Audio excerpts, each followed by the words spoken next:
Албаагчдын албантай итгэх итгэл үнэмшлийг нэмэгдүүлэх, ажил мэргэжлийн ур чадвар, хууль эрх зүйн мэдлэгийг дээшлүүлэх, тэдээс гаргасан шилдэг санал санаачлагыг нэвтрүүлж, харилцан туршлах солилцох зорилгоор Цагдаагийн ерхий газрын даргын 2026 оны А-дороо 119-р тушаалаар хэсгийн байцаагч 2026 тэмцээнийг энэ оны 5 дугаар сарын 13-наас 6 дугаар сарын 4-ний өдрүүдэд улсын хэмжээнд 2 үе шаттайгаар амжилттай зохион байгууллаа. 1-р шатны тэмцээнийг нутаг дэвсгэр хариуцсан цагдаагийн байгууллагууд дотооддоо зохион байгуулж, нэгж тус бүрээс шилдэг нэг албаагчаа тодруулж, нийт 407 хэсгийн байцаагчаас шалгарсан 38 албаагч 2 шатанд өрсөлдсөн. Тэмцээний 2 дугаар шатны шалгаруултыг энэ оны 6 дугаар сарын 3-4-ний өдрүүдэд Улаанбаатар хотод гэрийн даалгавар эсэ бичих, зөрчил шалган шийдвэрлэх ажиллагааг зохиомжтой кейсээр ажиллах, гэмтрэг зөрчлөөс урьдчилан сэргийлэх ажлын төлөвлөгөө боловсруулах, компьютерийн мэдлэг шалгах, бие бэлтгэрийн бэлтгэлжилт зэрэг 6 төрлөөр зохион байгуулж тэмцээний шүүгчээр Цагдаагийн ерхий газрын харьяа албан нэгжийн албаагчд болон дотоод хэргийн их сургуулийн мэрэгжлийн эрдэмтэн багш судлаачдаас бүрдсэн баг ажиллаж шилдэгүүдэд тодруулсан.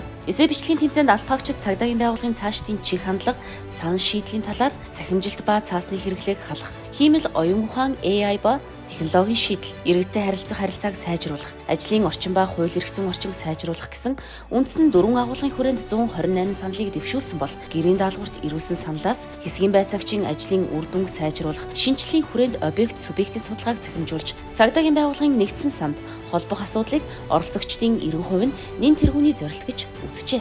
Түүнчлэн аж ахуйн нэгжүүдэд QR код байршуулах замаар иргэн хуулийн этгээдийн оролцоотой хяналтын нэгдсэн сан үүсгэх, хорооны нутаг дэвсгэрийг халаасны дроноор хянах болон хэсгийн байцаагчийн өрөөний стандартыг баталж, ажиллах орчныг сайжруулах зэрэг саналыг хэрэгжүүлэх арга замыг хамт тодорхойлж гаргаснараа ажил хэрэгж байлаа. Дээрх саналуудаас Баянзүрх дүүргийн цагдаагийн газрын 2 дугаар хэлтсийн хэсгийн байцаагч, цагдаагийн ахлах тэслэгч Амар Төвшингийн гаргасан цагдаагийн байгууллагын өсөлт дэвшилт хөгжлийг хэсгийн байцаагчийн ажлын байрны орчин нөхцлөөр иргэд дүгндэг гэсэн саналыг шүүгчдийн бүрэлдэхүүн онцолсон. Оролцогчдоос гаргасан санал санаачлагыг эренблэн хэрэгжүүлэхээр төлөвлөгөө гарган ажиллаж байна.